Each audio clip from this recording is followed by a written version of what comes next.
Bonjour! Aujourd'hui, je vous parle de virus, d'infections, toutes sortes de trucs que je ne travaillais pas quand je travaillais. Je n'étais pas ce genre de thérapeute-là. Tout ce qui coulait, moi, vous me perdiez. OK, j'étais pas ni médecin, ni pharmacien, ni infirmier, ce genre de truc. Mais en tant que diabétique, là, ça m'intéresse beaucoup parce que les diabétiques, nous nous exposons à toutes sortes de dangers face aux infections, entre autres. Or, les huiles essentielles, justement, sont très riches pour combattre ce type de problème. Et comme j'étais dans les huiles essentielles, on fait un mix. Alors, infection, virus, toutes sortes de problèmes avec toutes sortes de bibites qu'on ne voit pas, mais qui sont toutes aussi dangereuses. En ce début, même pas, on est en fin d'automne, mais ici, cette année, en 2019, c'est comme si l'hiver était bien pris. Il y a de l'air à être pressé. Donc, dans les infections, évidemment, on va beaucoup utiliser des antibiotiques et certaines huiles essentielles non seulement rivalisent avec certains antibiotiques chimiques, mais certaines les dépassent. Donc, on va identifier les bonnes huiles essentielles pour des problèmes d'infection, comme pour la candidose.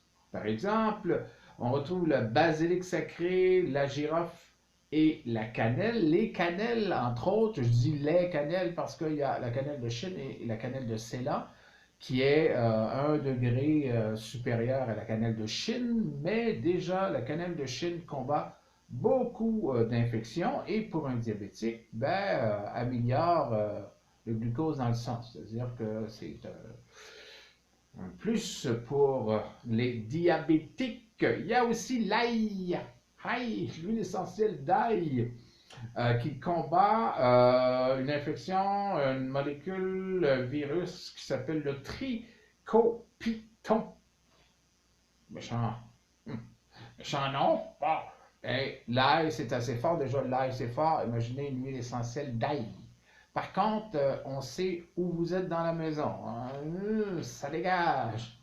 Ça dégage l'ail. Pour les angines, justement, novembre, décembre, janvier, ce type de mois-là, c'est des mois qui sont propices aux angines de poitrine. Eh bien, la cannelle ou les cannelles sont excellentes pour combattre ça. Il y a aussi le lemongrass que nous allons parler plus tard, éventuellement. Il y a aussi les sinusites. Les sinusites qui sont, ça c'est le plus connu un petit peu, qui sont facilement combattables. Je ne sais pas si ça se dit combattable, pas grave, on va dire rien. Donc, les sinusites avec l'Eucalyptus globulus. En fait, le globulus, ça en mélange beaucoup, mais c'est l'eucalyptus le plus connu. C'est l'eucalyptus que tout le monde appelle eucalyptus. Mais comme il y en a 45 eucalyptus qui font des huiles essentielles, on a mis d'autres noms pour pouvoir savoir laquelle. Donc, l'eucalyptus combat efficacement la sinusite à tous les niveaux. La plupart des huiles essentielles, je l'ai dit, combattent ces maux, mais celles que je mentionne sont les plus fortes.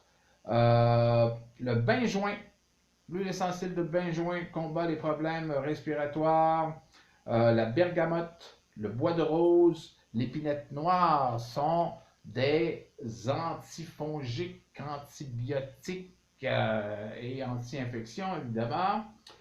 Les antivirales, parce qu'il y a aussi les virus de la grippe, toutes sortes de virus dans la maison. Alors, les meilleurs, j'ai réuni les plus fonctionnels, l'hysope, la marjolaine, le ravinsard, très connu au niveau respiratoire, le tea tree ou arbre à thé ou mélaleuca, vous pouvez choisir le terme que vous voulez, et la coriandre combattent efficacement les 5 derniers, les virus. Alors voilà, c'est votre pharmacopée possible contre toutes sortes de bébites qui s'attaquent à vous. Là-dessus, abonnez-vous, on va revenir avec les problèmes musculaires dans la prochaine capsule et nous allons avoir évidemment beaucoup de plaisir. On se retrouve bientôt. À la prochaine.